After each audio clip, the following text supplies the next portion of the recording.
Hello everybody, I'm Alfred and this business news updates. Now I would like to um, tell some of you, and address this issue. Recently Fox just bought TMZ. It goes without saying how funny it is. A lot of people don't know certain things. Previously, Disney bought Fox, and it shows you how a few people control so many. The whole media is controlled by so few. When you do your research about a lot of the companies, for example, there are people who buy Apple and they are in this war of Apple versus Microsoft. But Bill Gates has been a shareholder, a major shareholder of Apple for years. And now that, Steve Jobs' ideology before he passed was, somewhat communist leaning. And I think he owned only one percentage of share. He so decreased his percentage of share. I don't know what now his children have. Just like the Disney company, the descendants of Walt Disney are not billionaires. They are not the majority shareholders in Disney, and it's not like they shifted their wealth to something else. But this is something that I tell people. There are a lot of people who want to say, tax the rich. They think that it is just this side versus this side. But I've emphasized that there is nobody on this earth that is fourth generation wealth. There is nobody that was part of the 1%, their first generation, as in their great-great-grandfather was part of the 1%. Their great-great-grandfather was part of the 1%. Their great-grandfather was part of the 1%. Their grandfather was part of the 1%. Their father was part of the 1%, and now they are part of the 1%. It is not. It has never happened. And this something has not reached. It has not reached 4 generations. The one that has gotten to that when it comes to the Rothschild family. But when we leave the Rothschild family out of the equation, what always happens is that the money either goes away. You may spend all your time amassing money, but when you pass on, you don't know what your children are going to do. And even if you train your children, times change and there's so many things. What are your grandchildren going to be like? So something always happens. Either the money is stolen, but normally it is gambling, women, divorce, that is a big money killer. When people get a divorce, it destroys them financially. Then, they either give away the money or taxes, or, there is some sort of revolution that affects most of their wealth or all of it, because there will always be people, who will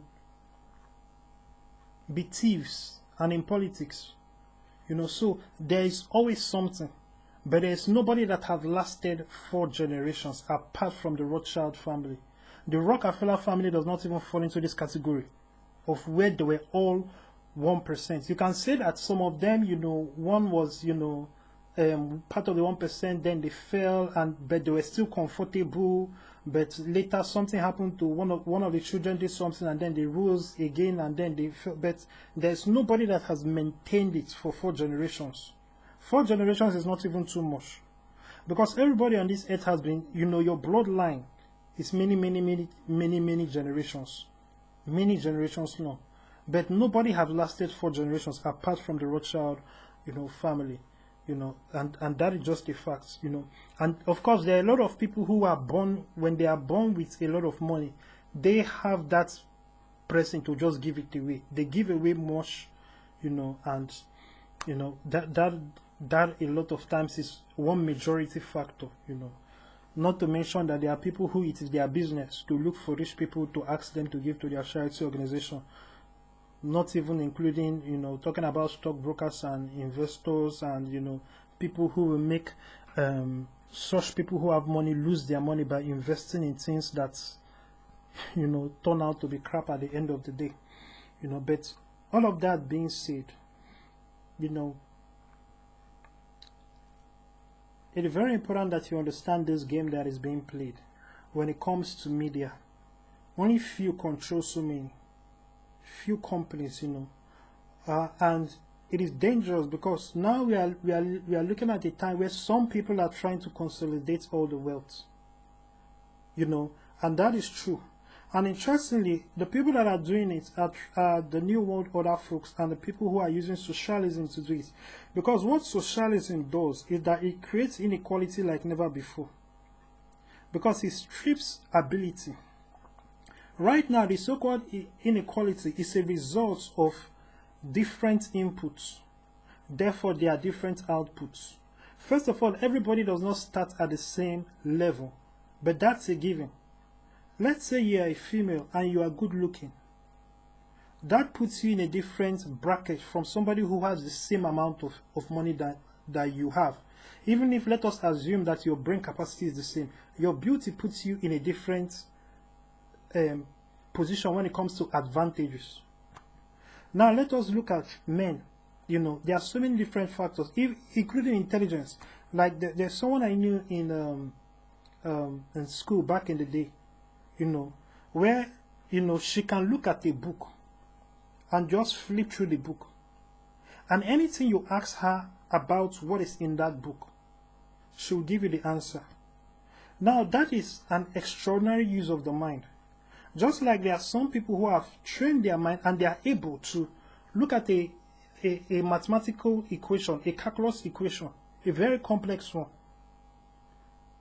They don't need pen or paper. They just look at it. They solve it in their head in a few seconds and tell you the answer. And after you go through the calculations yourself, you come and see that, yes, they got the right answer. Now, that is inequality of ability that people were born with. Look at Michael Jordan. Let's say you believe that you say, yes, Michael Jordan is talented and Iverson is talented. What about others who are not talented? You see? What about others who do not have talent? You see? So you cannot expect the outcome to be the same. The input is not the same and the ability is not the same. Nobody is equal. We don't have the same footprints, the same fingerprints, So you cannot expect us to be on the same level. But, with socialism, what is going to be created is a world where some people will rule over the few and make sure that everybody else's output is equal. But they have all the power because they can take away from anybody everything that they have. Because that is what they have been given by socialism. And this is actually the move. The people who are pushing for it are those who have a strong grasp on political power. And so they do not want people who have business power or other forms of power to stifle them. And they also have their vision for the world and they want to basically feel like they are gods and do whatever they want to the world. And that is what those who push socialism are doing. So in a socialist world, the thing is, be at the head of the food chain and be maintaining the equality of other people's outputs. Then you will not just be the king, you will be the god of that world. But all of that being said, Fox buying up TMZ, a lot of people would think that, and how does this make sense? Fox is Fox. They claim it is conservative. Some people on the left think it's conservative, but it is not conservative at all. It is just a business that is looking at analytics, and that, many people who work there are friends behind the scenes with those from CNN and MSNBC. They are probably even in bed together, as in literally, some of the people in Fox, So this is something that you have to understand. They bought TMZ, which is completely leftist. What I want to point out is that why don't we Christians, with all the money that we Christians are collecting in tithes and offerings, we should be the ones making these kinds of purchases. TMZ was acquired by a network that their principle seems to be claimed to be against, and it was for less than 50 million. And that is, it has not yet been confirmed, but that is what is being said. What is 50 million? There are many people whose homes are 50 million and, over that. $50 million is not money for a company like TMZ. It is not, it is, what is $50 million? It is not money. But you see, we Christians, we need to be the ones that buy up and see that these things are possible. We can buy up Disney. If all the Christians put aside, there are billions and millions of Christians all around the world. We put aside the 10%, our tithes. Use it to lobby politicians. Make sure that the politicians that are in power work for the good of the church. Give churches benefits. Look out for the church. Protect the church. Look at Afghanistan and how many Christians have already been killed in Afghanistan since Biden decided to intentionally sponsor terrorism in front of everybody's face. Look at the entire situation. All the problems that could be prevented if we have the influence over politics that other groups have, that the LGBT have, that like the BLM have, and all these other groups, But even organizations like the UN, the United Nations, like the World Economic Forum. The World Economic Forum is just is a big boys club, a club for wealthy people, for billionaires, who have decided now that they can be dictating to the world what direction the world is going to go and giving politicians advice and telling them what to do. And when these politicians return to their country, they will oppose everybody, and they know that they have the backing of these people and all the weapons and machinery. So they are not even listening to whatever politics, whatever is being voted for in their own country. They are listening to the UN and the World Economic Forum and the G8 and all these crazy summits. Some African leaders are not wise enough to break free from that system of slavery. But in any case, we Christians, we must do this, with all the money that we have. We can put aside, as a matter of fact, turn it into a business structure. If you are worried about, that if I give away 10%, what will I have left? Let it be, and let us have organizations that will swallow up Apple, swallow up Google, so we can protect the gospel. Look at how Christianity is censored on the internet. Look at how conservatism is censored on the internet. But LGBT and all that transgenderism and lack of common sense is being promoted. Now, there are politicians who are facing backlash for saying that only women can give birth to children. There's a politician that said only women have civics, and I believe it's in UK. She's now facing all kinds of backlash, and it's like, the leader of her political party does not want to associate himself with her anymore, and all kinds of things. If Christians were in positions of authority, if we had put our ideology, if you have to understand that what is happening now is it's not just a breakdown of society, but it is a result of the extraction of Judeo-Christian values. The world is no longer running on the engine of Judeo-Christian values, because Christianity has been for years attacked and Christians have kept quiet. So now what are the values that are to hold up the world? It is now wokeism. All the woke concepts and woke ideologies, that is what is now coming up.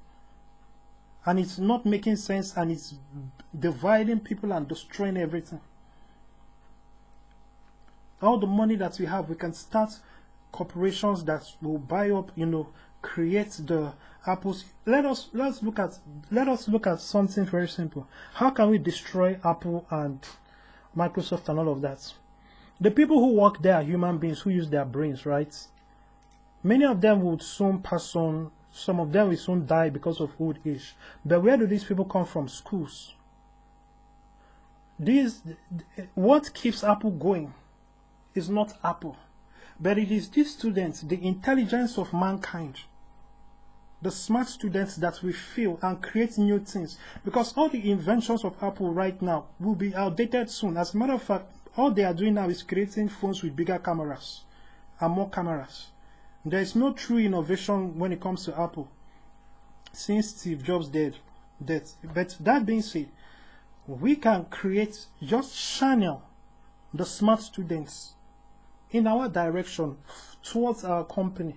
And what we have is a future where we are the ones coming up with every single innovation. It is our company, and they are doing our bidding. They are pushing forth our rhetoric and censoring and cutting off all this worldly and all these crazy rhetorics that will lead to the destruction of mankind. We have no choice in the matter, and that is one vision and one thing that I want to do with Alfred and friends, and those different companies that will be around the entire, Alfred Investors Club, So that being said,